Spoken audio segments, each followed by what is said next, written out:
नमस्कार, आपण पाहत आहात न्यूज दीनदयाळ। साक्री तालुका गगनबावडा येथील साधना विठ्ठल मौर्य हिने जिद्द, परिश्रम, चिकाटीच्या जोरावर पोलीस भरतीत यश मिळवले आहे। तिला वडील तसेच आई संपदा, भाऊ कुलदीप, बहीण संध्या यांचे प्रोत्साहन तसेच प्रशिक्षक एकलव्य अकॅडमी बळीप सर यांचे मार्गदर्शन लाभले। तिची रत्नागिरी पोलीस दलात निवड झाली आहे। तिने साक्री येथील पहिली महिला पोलीस बनण्याचा बहुमान मिळवल्याने सर्वत्र तिचे कौतुक व अभिनंदन होत आहे।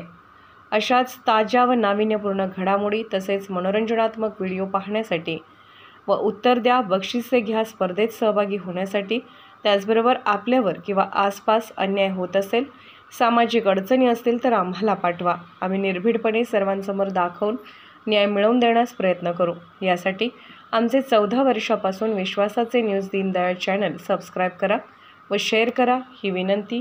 धन्यवाद।